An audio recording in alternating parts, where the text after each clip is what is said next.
face prep, we want to make sure that we have the right prep and the right supplies that we need. We can prep a face with either the wet prep tray using povidone iodine, or we can use a 3% chloroxenol sponge. Those are the only two things that we use here on the face. We also, I usually have a spare pack of 4x4s. I have my drip towel and I have my gloves. So I would put my drip towel underneath the patient's head and neck to catch any runoff from the prep. If I'm using the chloroxenol, then what I'm going to do is open some 4x4s.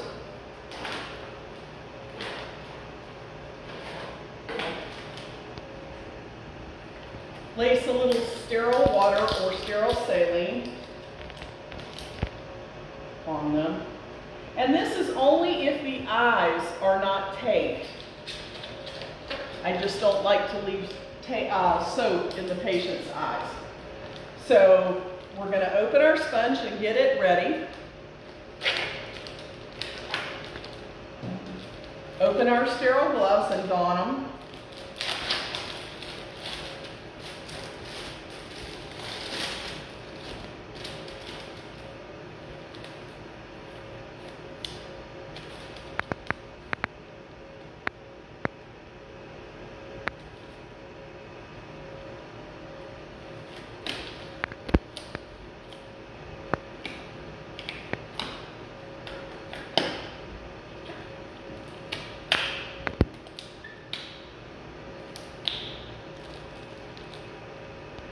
Take our sponge out. It should be moist enough. If not, you could use some of your sterile water to wash it. And basically, you have to consider when you're doing a face prep, there's no way to drape out just part of the face unless you're doing the lower or the upper. So we want to do a full face prep. Also, consideration is the ET tube that is sticking out. So wherever you start, I don't know where your incision is going to be, but we should always try and start as close to the incision as possible. We also want to make sure his eyes would not be open, that if there was not tape on the eyes, or even if there is, that we always start with the eyes and do the inner canthus to the outer canthus first. And we would want to do that a couple of times. So you may need more than one sponge. After we do that, you just want to start doing the face. We will never get it sterile. We're trying to get it as clean as possible. Once again, making sure you're going from your incision site out. Also, you would get the ET tube as much as you could on either side that's going to be in your field that you're not going to be able to drape out. Once you get that done and you throw your sponge away, I like to take the wet 4x4s and at least make sure to go back and do the patient's eyes from the inner canthus to the outer canthus to make sure when they wake up and open their eyes won't be full of soap. The other item that you can use on faces is betadine. So if I had opened the betadine prep kit, which we will do,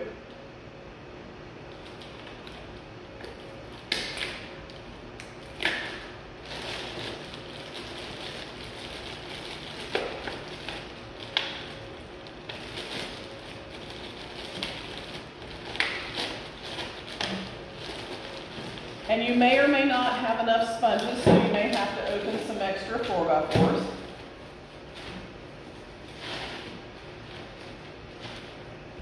You can either use the gloves in the pack or get your own. Once again, drip towel under the head.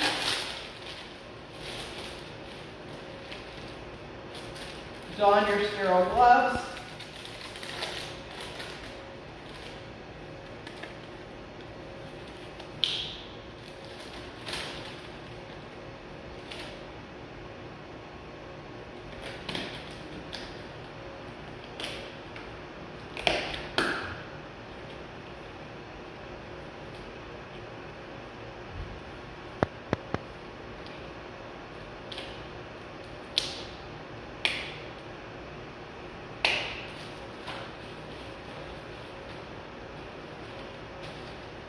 We only want to use the paint if we're doing the face.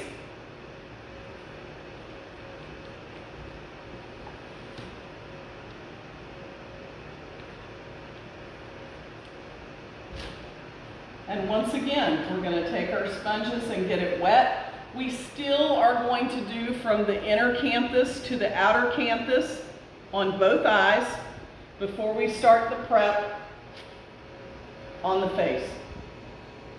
Once again, depending upon where your incision site is, you will try and start at the incision site, work your way around the face.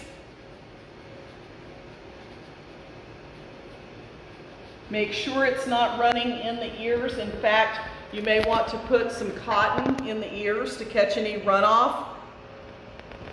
You should pull those before you start the case unless the surgeon requests that you leave them in there to catch any blood. Once again, make sure you wipe down as much of the ET tube as possible because it will be in your field. When you get done, you can take one of your sterile blue towels, lay it across the face, blot, remove, and then we'll start our dry time.